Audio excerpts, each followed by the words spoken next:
Hello යාළුවනේ. ඉතින් අද ලිමෙට් කැප්ෂන් වලත් එක්ක එකතු වෙලා ඉන්නේ අපේ Arduino 8 වෙනි ලෙසන් එකට. ඒ තමයි මෙන්න මේ DHT11 කියන humidity and temperature sensor එක ගැන ඔයාලට කියලා දෙන්න. ඉතින් මේ sensor එක මෙන්න මේ විදිහට ඔයාලට බලා ගන්න පුළුවන් වෙනවා. මෙන්න මෙතනට solder කරලා තියෙනවා. ඉතින් හුඟක් ගොවි පොළවල් වගේ තැන්වලදී ඔයාලට මේ humidity and temperature sensor එක ඔයාලට දැක බලා ගන්න පුළුවන්. ඉතින් මේක temperature කියන්නේ මම ඒවා ගැන සිංහල තේරුම් කිව්වොත් temperature කියන්නේ උෂ්ණත්වය,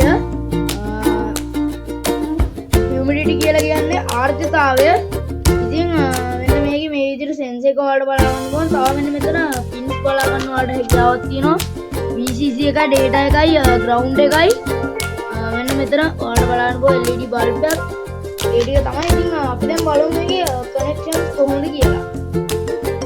හොඳයි යාළුවනේ, ඉතින් ඔයාලට බලා ගන්න පුළුවන් මම මෙන්න මෙතන මගේ මේ DHT11 sensor එක කනෙක්ට් කරලා තියෙන්නේ. ඔයාලට වෙනදී මගේ Arduino mega board එකට. ඉතින් මෙතෙන්දී මම කරලා තියෙන්නේ මෙන්න මේ VCC එක 5 volt එකට දුන්නා. ඒ වගේම තමයි මේ මැද ගහ දෙන කළු පාට පින් එක, ඒ කියන්නේ මේ සිග්නල් පින් එක අපි මේක දුන්නා අපේ දෙවෙනි පින් එකට. ඊට පස්සේ ground එකට. ඉතින් ඔයාගේ එකත් මතක තියාගන්න වැඩ කරන්න යන්න මෙන්න මේ ලයිට් එකක් තියෙනවා නම් මේක අනිවාර්යෙන් පත්තු වෙනවා. අපි දැන් බලමු මේ කෝඩින් කොහොමද කියලා. ඉතින් මේකේ කෝඩින් ගැන කතා කරද්දී මෙන්න මෙතන ඔයාලට include dts.h කියන මෙන්න මේ ලයිබ්‍රරි එක අනිවාර්යෙන් ගන්න වෙනවා. dht.h. ඉතින් අපි මෙන්න දැන් මම මෙන්න මෙතනින් සර්ච් කරන්න යන්නේ dht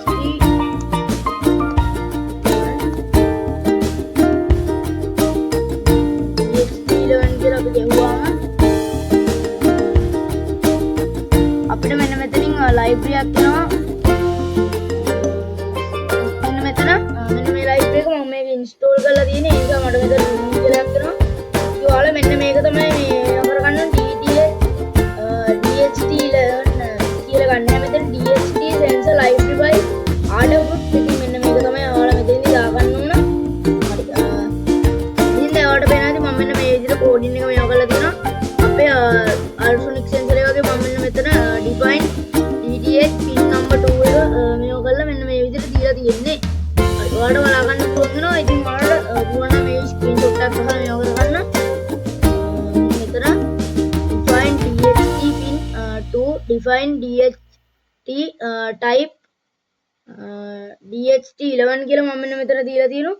හරි. ඊට පස්සේ මෙන්න මෙතන DHT කියලා අපි මේකට name එකක් දීලා තියෙනවා. DHT කියලා හරි capitals වලින් මේ simples වලින් මෙන්න මෙතන name එක දීලා තියෙනවා. අපි මෙතන serial begin එකක් දාගන්නවා. ඒ කියන්නේ serial mount එක open කරගන්න. dht.begin serial print ln sensor reading කියලා මම මෙන්න මේ විදිහට අපේ මේක setup function එකේ මෙන්න මේ විදිහට initialize කරගෙන තියෙන්නේ. හරි. අපි දැන් loop එකට යමු. loop එකේ මම මෙතන float කියන variable එක දාගන්නවා. ඉතින් අපි මෙතන දාගෙන තියෙන්නේ float humidity සමානයි dht read humidity. ඒ කියන්නේ අපි humidity එක මේ humidity කියන එකට සමානයි කියලා පෙන්වන්න ඕන. float temperature කියලා අපි temperature එකත් ඒ විදිහට මේව ගන්නවා. dht read temperature. හරිද? ඉතින් මේක මෙතනට තමයි එන්න ඕන. මම මේක මෙතනට දාලා ලියලා තියෙන්නේ. ඒක පොඩි අත්තරදීමක් කියලා. හරි. අපි ආයේ මෙන්න මෙතන if කියන එක දාලා ලියලා තියෙනවා. ඔයාලට පේනවා if කියන function එක දාලා මම IR පාඩ මේ කලින් ලෙසන් එකේ කියලා දීලා ඇති මේක ගැන.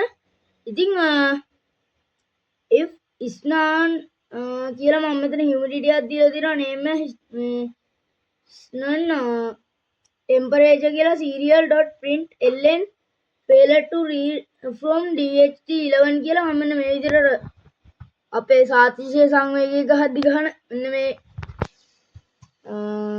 ලකුණු මෙතන යොදලා තියෙනවා. ඊට පස්සේ මේ විදිහට පල්ලයට ඇති serial.print humidity කියලා මම මේ විදිහට මේක දාන විදිහ දාලා දෙනවා. මෙතන මම tab space එකක් තියලා තියෙනවා. ඔයාලට බලා ගන්න පුළුවන්. ඊට පස්සේ මෙන්න මෙතන temperature එක ගැනත් ඒ විදිහටම දීලා තියෙනවා. ඔයාලට ඕන මේ දෙකේ screenshot එකක් ගන්න. හරි. දැන් මම මේක upload කරන්න යන්නේ මගේ board එකට. අපිට වෙනවා සුපුරුදු පරිදි compiling sketch uploading. අපි දැන් මෙන්න මෙතනින් serial mount එක open කරගමු. අර වෙනත් දන්නේ මෙන්න තියෙන අපේ serial mount එක open කරගමු මෙන්න මෙතනින්. දැන් ඔයාලට පේනවා ඇති මෙන්න මෙතන humidity එකයි temperature එකයි මම ඉන්න කාමරේ ඉතින් මම මේ ඉන්න room එකේ humidity එක 72.70% එකක් තමයි මේක පෙන්වන්නේ. ඊට පස්සේ temperature එක නම් 29.60 celsius වලින් තමයි පෙන්වන්නේ. ඉතින් අපි යාළුවනේ මෙන්න මෙතන දැම්මේ නැහැ. මෙතන දැන් අපි temperature එක මේ විදිහට දැම්මට අපි මෙන්න මෙතන දැම්මේ නැහැ temperature එක තියෙන තැන මුකුත් මේකට දාන්න ඕන name එක. එහෙම වුණොත් අපි දැන් මෙන්න මෙතෙන්ට නමක් දාගමු. මෙතෙන්ට අපි celsius කියන එක ඕන දාගන්න. ඉතින් මම දැන් මෙතන type කරනවා celsius. හරි යාළුවනේ. ඉතින් දැන් මම මෙන්න මෙතන මෙන්න මේක celsius කියලා හැදුවා. දැන් ඔයාලට පේනවා දැන් මෙන්න මෙතන celsius අංශක ගාඩින් මේක පෙන්නනවා. ඔයාලට පේනවා ඇති. ඉතින් දැන් මම මෙන්න මේ DHT11 කියන සෙන්සර් එකට පෙන්වන්න යන්නේ ගිනි කූරක් පත්තු කරලා ලං කරාම මේකේ ටෙම්පරේචර් එකයි ආර්ද්‍රතාවයේ වෙනස කොහොමද කියලා බලන්න. ඉතින් ඔයා මාත් එක්ක කොහොමද රැඳිලා ඉන්නේ. ඉතින් මම තව චුට්ට වෙලාවකින් ගිනි කූරක් මෙතන ගහලා ඔයාලට පෙන්වන්න යන්නේ.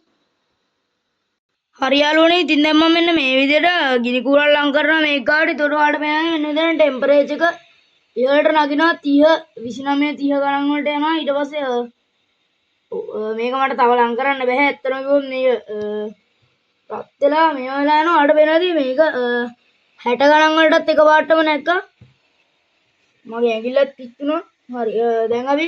දැන් අපි මේකේ ආර්ද්‍රතාවයේ වෙනසක් වෙනවද කියලා බලමු.